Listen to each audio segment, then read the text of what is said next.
السلام عليكم. لا تنسوا الاعجاب بالفيديو والاشتراك في القناة تشجيعا لنا لنستمر بنشر المزيد ان شاء الله. بسم الله الرحمن الرحيم. أعزائي المشاهدين والمشاهدات، إن شاء الله في الفيديو ده إحنا هنكمل سلسلة فيديوهات البنادق ضغط الهواء. النهارده هنتكلم عن بنادق هاتسان، لكن اللي هي البي سي بي، اللي هي البنادق اللي هو إيه الضغط الهواء المشحون مسبقا. طبعا زي ما انتم شايفين، طبعا منطقة هاتسان طبعا هي شركة، طبعا هي مش قديمة قوي، مش زي مثلا ديانا والفايروخ والكلام ده كله، لكنها استطاعت في فترة وجيزة إن هي تجد موطئ قدم بين الشركات العالمية. وطبعا والمنتجات بتاعتها بتمتاز بالحداثة، وبتمتاز كذلك إن السعر بتاعها في المتناول مقارنة بالبنادق الأخرى. طبعا انتوا لو بصيتوا هنا هتلاقوا في بعض الحاجات، اللوجوهات اللي موجوده. طب دي ايه معناها؟ دي طبعا انا هنا جايبها لك علشان دي الحاجات اللي بتبقى موجوده على البندقيه نفسها، علشان اول ما تشوف العلامه دي تفهم ان ده معناه ايه. طبعا اول حاجه في هنا انتجريتد ساوند مودريتور، معناها ان البندقيه دي فيها زي كاتم او خافض للصوت. تاني حاجه جايب لك اللي هي مثلا الاف بي اس، دي اللي هي مقياس اللي هو سرعه البندقيه. طبعا دي بتختلف على حسب كل بندقيه للتانيه وعلى حسب وزن المقذوفه. طبعا كواترو تريجر، ده هنا الزينات نفسه، ده نوع كواترو.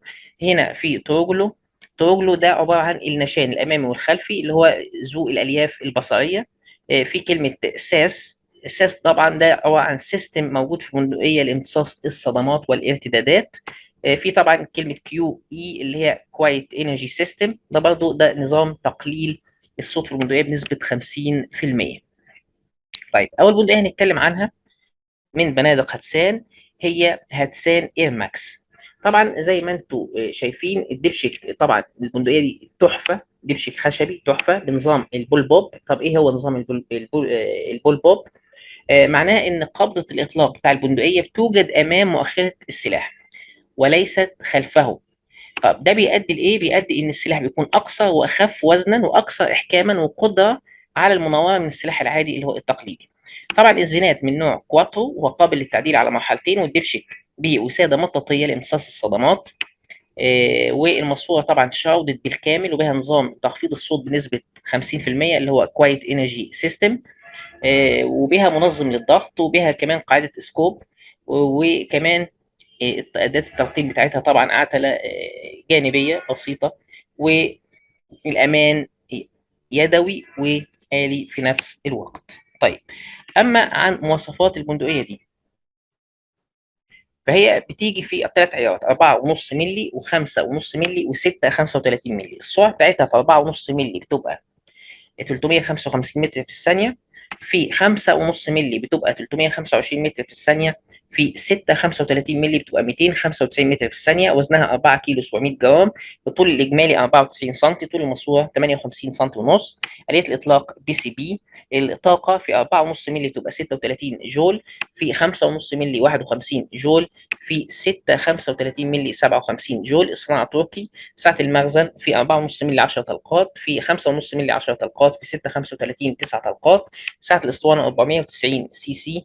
ضغط الاسطوانة 200 بار. عدد الطلقات لكل تعبئة في 4.5 مللي 470 طلقة، في 5.5 مللي 450 طلقة، في 6 35 400 طلقة. الأمان تلقائي ويدوي، سعرها $580. أما البندقية اللي بعد كده يا جماعة اللي هنتكلم عنها هي هاتسان باراج. طبعا البندقية دي بيجي منها طبعا خشبي، دبشك خشبي، وفي منها اللي هو دبشك اللي هي سينتيتيك اللي هي الالياف الصناعيه بلاستيك يعني. طبعا زي ما انتم شايفين هنا البندقيه دي طبعا هاتسان باراج، دي بندقيه نصف آلية تعمل بنظام الهواء المضغوط مسبقا. الدبشك طبعا في منها زي ما أنا قلت الياف، وفي منها خشب. البندقيه اللي قدامنا ده الدبشك طبعا من الالياف الصناعيه. الدبشك مزود بخزنتين بالاضافه للخزنه الرئيسيه.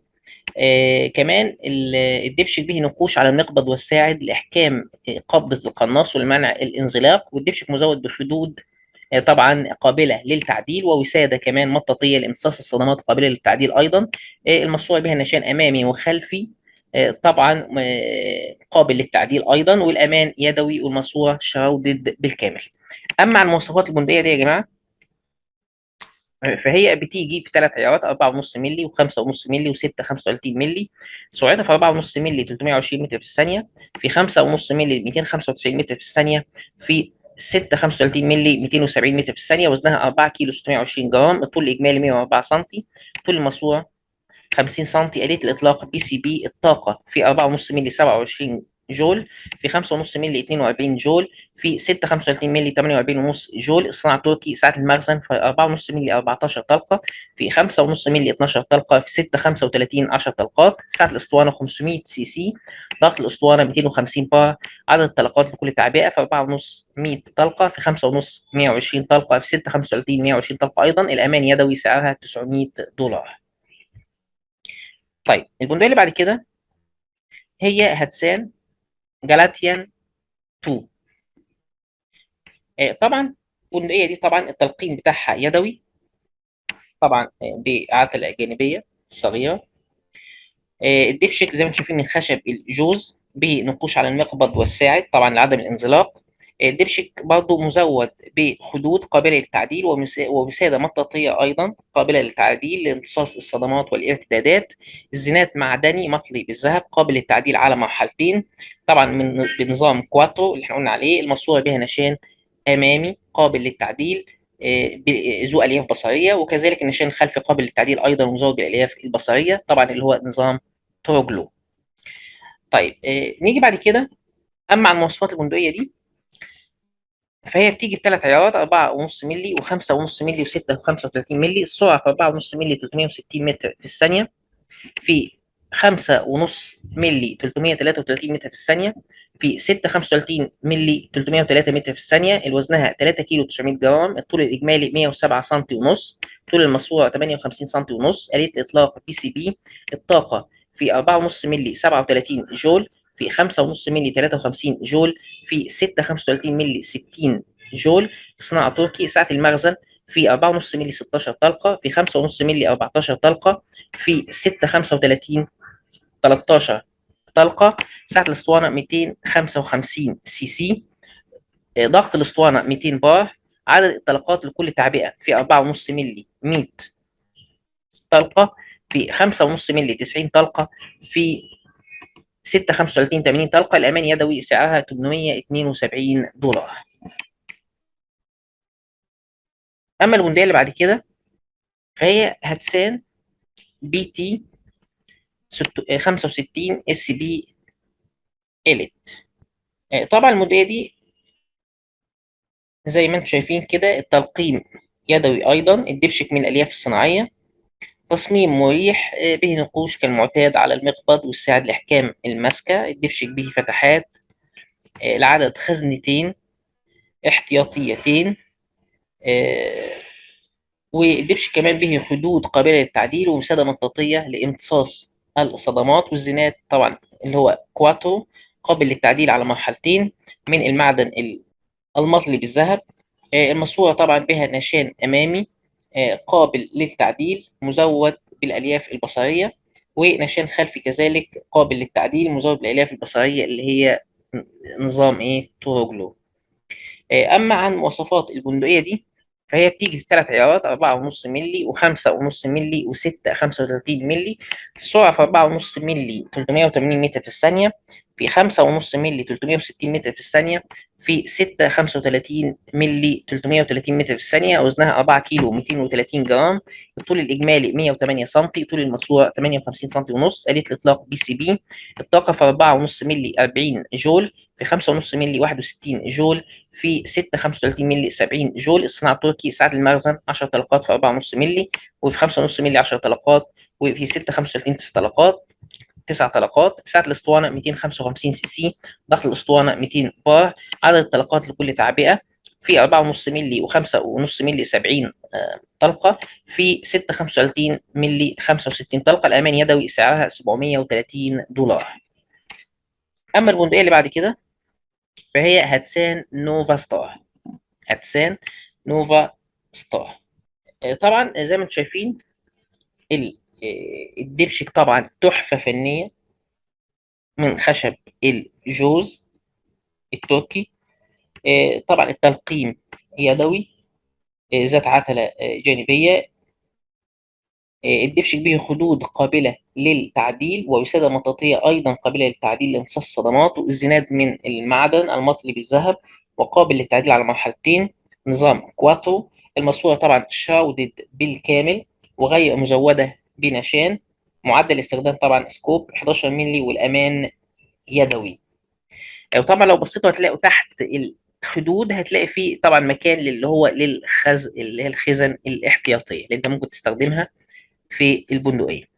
اما عن مواصفات البندقيه دي فهي بتيجي في ثلاث عيارات: 4.5 مللي و5.5 مللي و6 35 مللي. السرعه في 4.5 مللي 370 متر في الثانيه، في 5.5 مللي 335 متر في الثانيه، في 6 35 مللي 310 متر في الثانيه. وزنها 3 كيلو 800 جرام، خفيفه نوعا ما. الطول الاجمالي 109 سم ونص. طول الماسوره 58 سم ونص. آلية إطلاق بي سي بي. الطاقة بتاعتها في 4.5 مللي 39 جول، في 5.5 مللي 53.5 جول، في 6 35 مللي 63 جول. الصناعة تركي. سعة المخزن في 4.5 مللي 14 طلقة، في 5.5 مللي 12 طلقة، في 6 35 مللي 10 طلقات. سعة الاسطوانة 480 سي سي. ضغط الاسطوانة 250 بار. عدد الطلقات لكل تعبئة 320 طلقة في 4.5 مللي، 300 طلقة في 5.5 مللي، 280 طلقة في 6 35 مللي. الأمان يدوي. السعر $880. أما البندقية اللي بعد كده فهي هاتسان باكتس. طبعا البندقية زي ما انتم شايفين الدبشق من الألياف الصناعية، مزود بخدود طبعا غير قابلة للتعديل، فيه وسادة مطاطية لامتصاص الصدمات، ونظام الزناد بنظام كواتو قابل للتعديل على مرحلتين، وزراعة التصويب مدمج في الزناد. والأمان يدوي، والماسورة مغطاة بالكامل ومزودة بنشان أمامي ونشان خلفي قابل للتعديل من الألياف البصرية. وطبعا معدل الاستخدام طبعا سكوب. اما عن مواصفات البندقيه دي يا جماعه فهي بتيجي في ثلاث عيارات: 4.5 مللي و5.5 مللي و6 35 مللي. السرعه في 4.5 مللي 325 متر في الثانيه، في 5.5 مللي 295 متر في الثانيه، في 6 35 مللي 265 متر في الثانيه. وزنها 3 كيلو 200 جرام، طبعا اخف واحده الى الان. طول الاجمالي 105 سم. طول الماسوره 45 سم. آلية الاطلاق بي سي بي. الطاقه بتاعتها في 4.5 مللي 30 جول، في 5.5 مللي 42 جول، في 6 35 مللي 46 جول. الصناعه تركي. سعه المخزن في 4.5 مللي 14 طلقه، في 5.5 مللي 12 طلقه، في 6 35 10 طلقات. سعة الاسطوانة 165 سي سي. ضغط الاسطوانة 200 بار. عدد طلقات لكل تعبئة في 4.5 مللي 100 طلقة، 5.5 مللي 95 طلقة، في 6 35 90 طلقة. الأمان يدوي. سعرها $360. أما البندقية اللي بعد كده فهي هاتسان هيدا كيو إي. طبعا زي ما انتم شايفين البندقية دي الدبش بتاعها من الخشب، وفيها ميزة البندقية دي إن هي قابلة لتغيير الماسورة. يعني الماسورة بتتغير على حسب العيار المستخدم من خلال مسمار بسيط جدا. هو ده بيتغير من خلاله ايه الماسورة على حسب العيار اللي انت هتستخدمه في البندقية. طبعا وهي متعددة الطلقات، والدبش بتاعها طبعا زي ما احنا قلنا أنيق من الخشب بنقوش كالمعتاد على المقبض والساعد لإحكام قبضة القناص ولمنع الانزلاق. طبعا وكمان الدبشق فيه خدود وفيه وسادة مطاطية قابلة للتعديل لامتصاص الصدمات والارتدادات، والزيت من المعدن وهو قابل للتعديل على مرحلتين، والماسورة طبعا من المعدن وهي شراودد بالكامل. وكمان زي ما احنا قلنا اللي هي كوايت انرجي سيستم، فيها نظام خفض الصوت بنسبة 50%. اما عن مواصفات البندقية دي فهي بتيجي في ثلاث عيارات: 3.5 4.5 مللي و5.5 مللي و6 35 مللي. سرعتها في 4.5 مللي 380 متر في الثانية، في 5.5 مللي 360 متر في الثانية، في 6 35 مللي 330 متر في الثانية. وزنها 2 كيلو 990 جرام، طبعا دي أخف بندقية إلى الآن.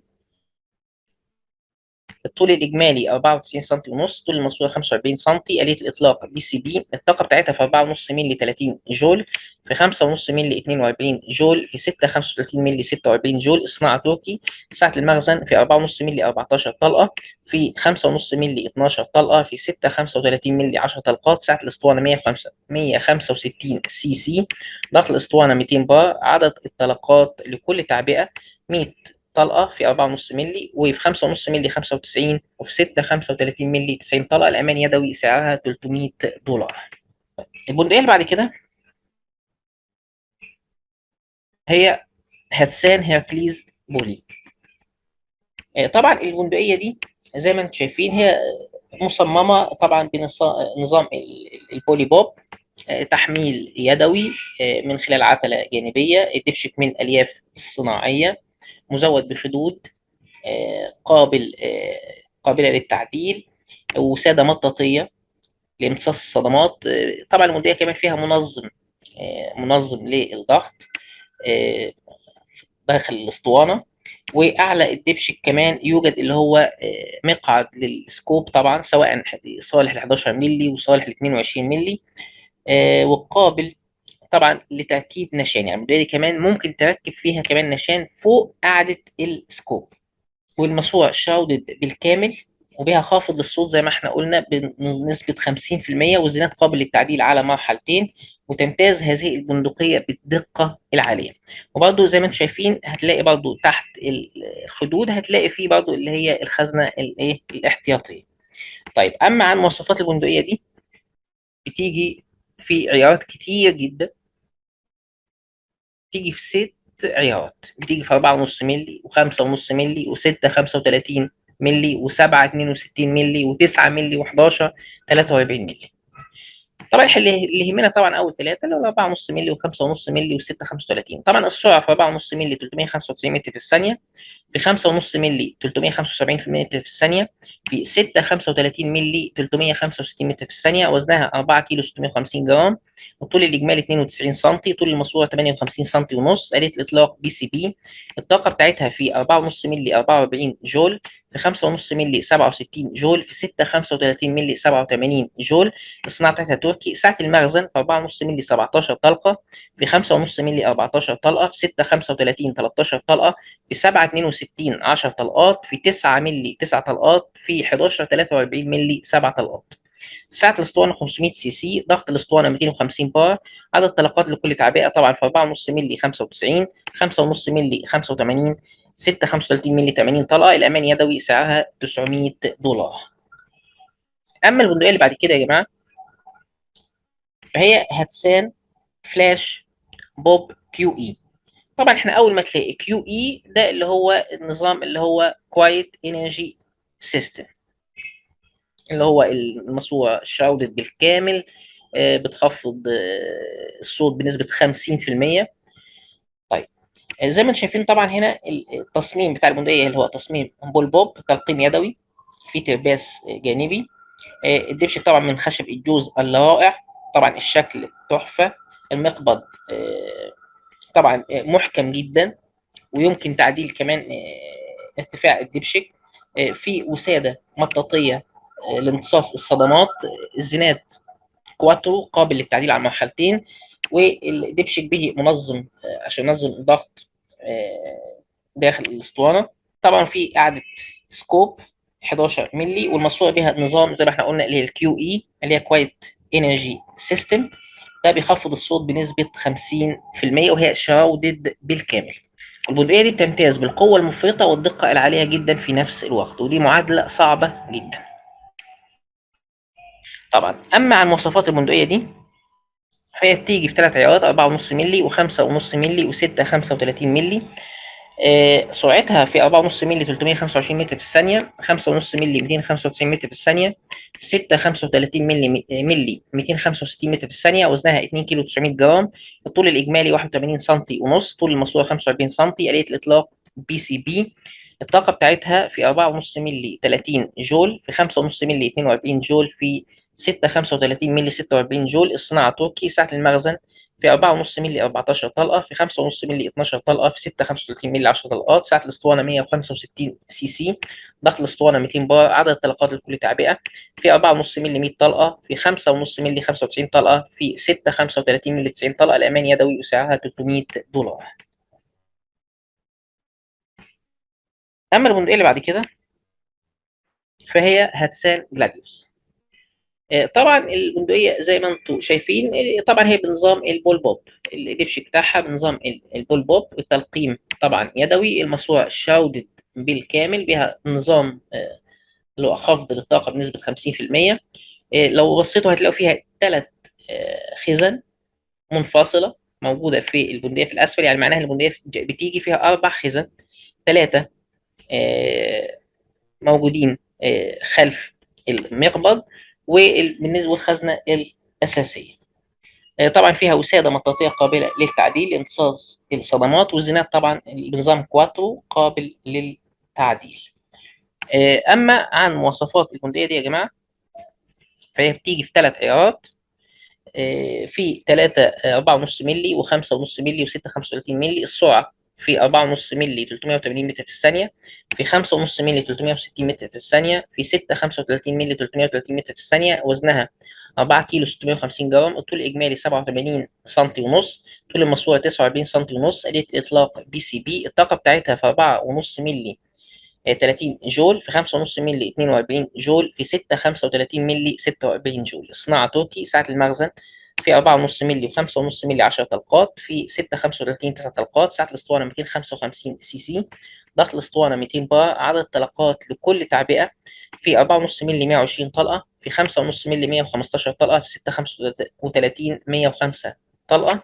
الامان يدوي، سعرها $800. طبعا لو بصيتوا هنا في الجدول اللي انا حاطه هتلاحظوا حاجه بس عشان تفهموا الشغل بيشتغل بيمشي ازاي في البنادق البي سي بي. لان طبعا الموديل دي فيها ميزه ان انت فيها منظم للباور للطاقه اللي انت عايزها. طبعا هنا على 6 مستويات، على 6 مستويات، وده يوري لك ان احيانا تلاقي واحد يقول لك الجول هنا 16، تلاقي واحد تاني بيقول لك الجول 20، لا الجول 40، الجول كذا. ليه؟ ده على حسب انت ما بتظبط الطاقه في البندقيه. يعني هنا في 6 مستويات، هنا جايب لك مثلا في 107 ال 4.5 مللي في 6 مستويات. في المستوى الاول لو هتظبط الطاقه على المستوى الاول هيبقى الطاقه 7 جول، المستوى الثاني 12 جول، الثالث 17 جول، الرابع 22 جول، الخامس هيبقى 26 جول، السادس هيبقى 30 جول، وهكذا مع 5.5 مللي، وهكذا مع 6 35 مللي. يبقى احنا هنا لازم برضه في حته مهمه، موضوع السرعه. يا جماعه السرعه مش ثابته، بتتغير على حسب وزن المقذوفه اللي انت بتستخدمها. يعني انا ممكن اقول لك هنا 380، انت تستخدم مقذوفه مثلا اتقل تلاقي نفسك معاك جايبه 225، وبالتالي نفس الكلام بينعكس على الطاقه. يعني المواضيع دي مش مواضيع ثابته، دي مواضيع نسبيه، لان في متغيرات على اساسها بتتغير السرعه، بتتغير الطاقه. انا اتمنى ان الفيديو ده يكون عجبكم، واتمنى منكم ان انتم تشيروا الفيديو وتشتركوا في القناة. والسلام عليكم ورحمة الله وبركاته.